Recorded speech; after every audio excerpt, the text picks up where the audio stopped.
Welcome back to my channel. आज की चर्चा में है 5 लेसन फ्रॉम दलाई लामा। क्या आप मानते हैं कि अपनी भलाई के लिए आपको अपने जीवन में आध्यात्मिकता और विज्ञान के संतुलन की आवश्यकता है? जीवन की पाठ वो अमूल्य शिक्षाएं और अंतर्दृष्टि है जो हमें जीवन की यात्रा के दौरान अपने अनुभव और बातचीत से प्राप्त करते हैं। वो मार्गदर्शक सिद्धांत के रूप में कार्य करता है, अस्तित्व की जटिलताओं से निपटने के लिए ज्ञान और समझ प्रदान करता है।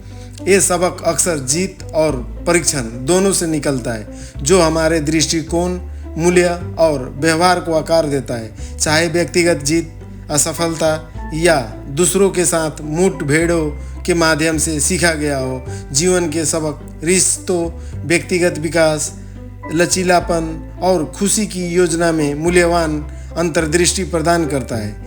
ये पाठ ज्ञान के प्रतीक के रूप में काम करता है, हमारे आगे बढ़ने के मार्ग को रोशन करता है और हमें अपने आसपास की दुनिया को समझने में मदद करता है। वो भ्रम के समय में स्पष्टता, मुसीबत के समय में शक्ति और संदेह के समय में प्रेरणा प्रदान करता है।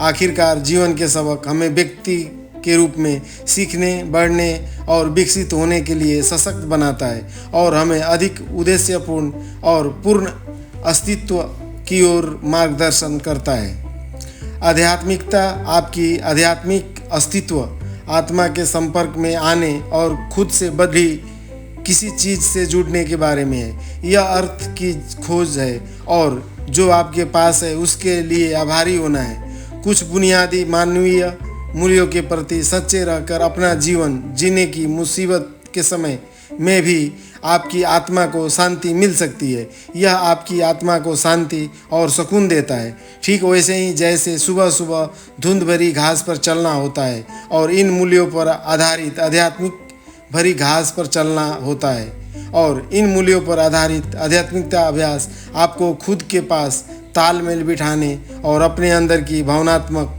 उथल पुथल से राहत महसूस करने में मदद कर सकता है, जिससे आप आराम और खुद के साथ शांति महसूस कर सकते हैं। तिब्बत के आध्यात्मिक नेता दलाई लामा दुनिया भर के लोगों को अधिक संतुष्टिदायक बनाने के लिए इन सार्वभौमिक मूल्यों को विकसित करने के लिए प्रेरित करते हैं। इसलिए यहाँ पर दलाई लामा से 5 सबक सीखे। नंबर 1, इम्परमानेंस, अस्थायित्व का नियम। यह मूलभूत आधार है जिस पर जीवन पनपता है। सब कुछ बदलता है, हमेशा के लिए कुछ भी नहीं रहता। आपके विचार और भावना से लेकर आपके आसपास के अन्य प्राणी तक सब कुछ लगातार बदल रहा है और नष्ट हो रहा है। जीवन हमेशा बदलता रहता है, कोई भी चीज़ हमेशा एक जैसा नहीं रहता। आपकी भावनाएं, विचार और यहाँ तक कि आपके आसपास की दुनिया भी हमेशा बदलती रहती है।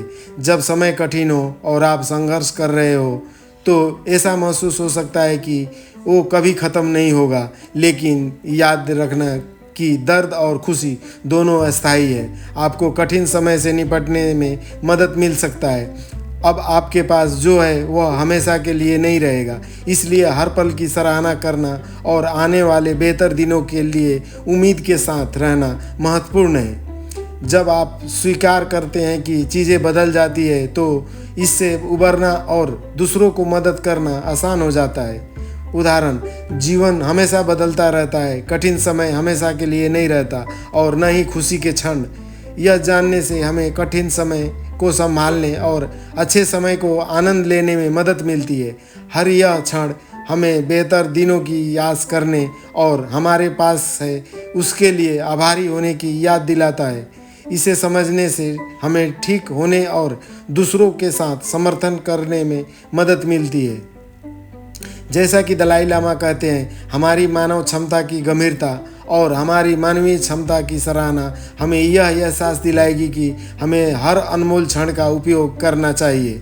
नंबर 2, काइंडनेस, यह समझना कि आपके लक्ष्य को प्राप्त करने के लिए आत्म आलोचना और व्यक्तिगत विकास महत्वपूर्ण है।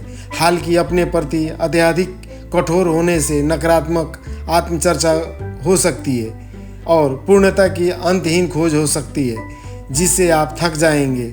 एक पल के लिए रुकें, अपने आप को सांत्वना के शब्द दें और अपने आप से प्यार और दया का व्यवहार करें। इससे संतुष्टि और दीर्घकालीन खुशी मिल सकती है।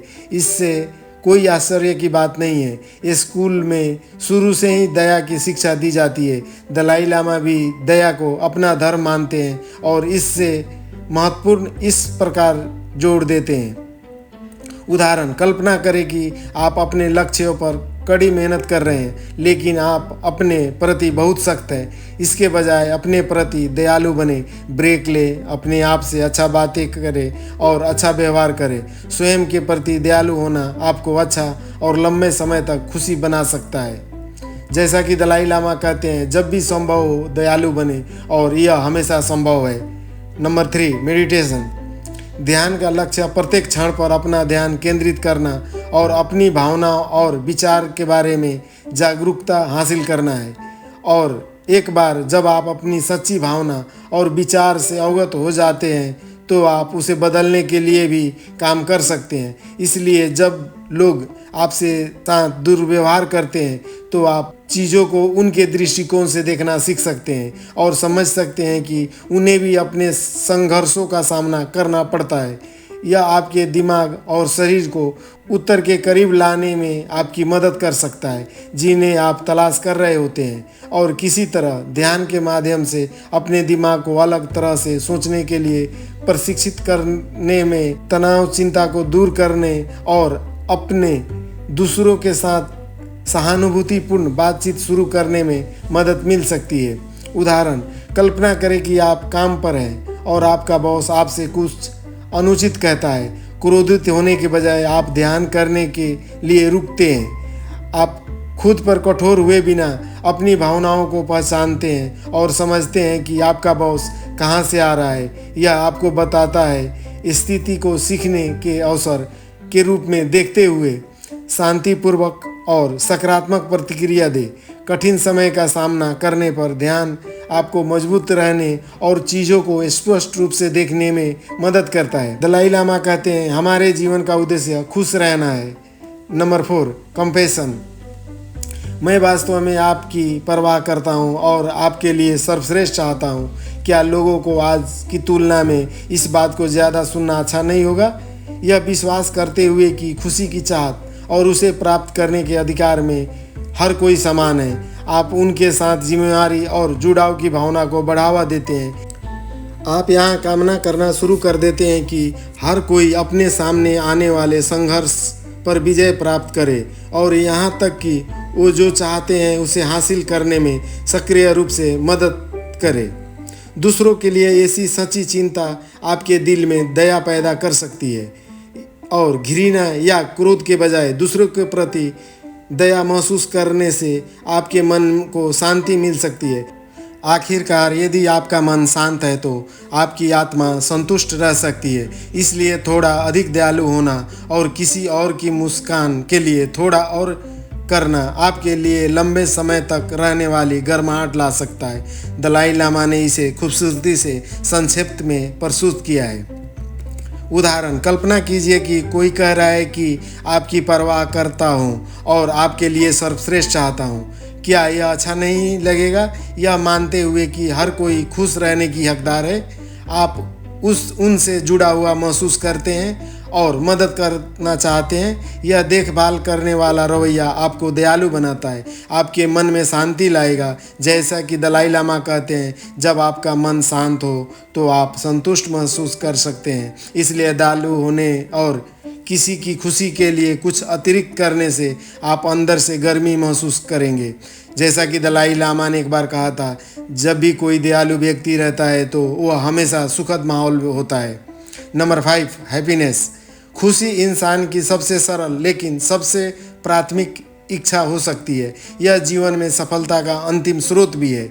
जब आपके पास शांत मन और संतुष्ट आत्मा होती है तो आप यह कह सकते हैं कि आप वास्तव में अंदर से खुश हैं। हाँ, एक साधारण मुस्कान, एक आलिंगन या एक मजाक कुछ समय के लिए खुशी ला सकता है, लेकिन लंबे समय में खुशी और शांति नफरत, क्रोध या ईर्ष्या की भावना से दूर शांतिपूर्ण मन से आती है।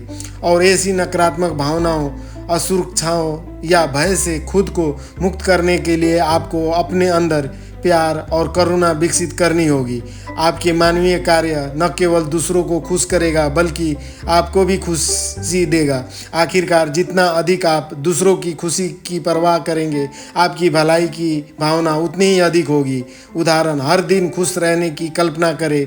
लगातार लोग यही चाहते हैं। सच्ची सफलता अंदर से सचमुच खुश रहने से आती है। स्थायी खुशी नफरत या ईर्ष्या से बिना शांतिपूर्ण दिमाग से आती है। खुश रहने के लिए दयालु और देखभाल करने वाले बने। दूसरों को महसूस करने की मदद करें। खुशी आपको खुश बनाती है। जैसा कि दलाई लामा ने एक बार कहा था, खुशी कोई पहले से बनी हुई चीज़ नहीं है, यह आपके अपने कार्यों से आती है। आखिरकार जब आप यह पहचान लेते हैं कि सभी मनुष्य आपकी तरह दर्द और सुख का अनुभव करते हैं, तो आप अंत में उन सभी लोगों के साथ निकटता की गहरी भावना विकसित करेंगे जिनके साथ आप अपने जीवन में बातचीत करते हैं। आप उनकी बेहतरी के लिए प्रार्थना करेंगे और ज़रूरत पड़ने पर मदद के लिए हाथ भी बढ़ाएंगे। और आपके प्रत्येक विचारशील कार्य के लिए आपके मन और आत्मा को खुशी, शांति और संतुष्टि का पुरस्कार मिलेगा। इसलिए अस्थिरता के नियम को समझना, अपने और दूसरों के प्रति दयालु होना, ध्यान करना और प्यार फैलाना आपके जीवन को एक ताज़ा शुरुआत प्रदान कर सकता है। Thank you very much.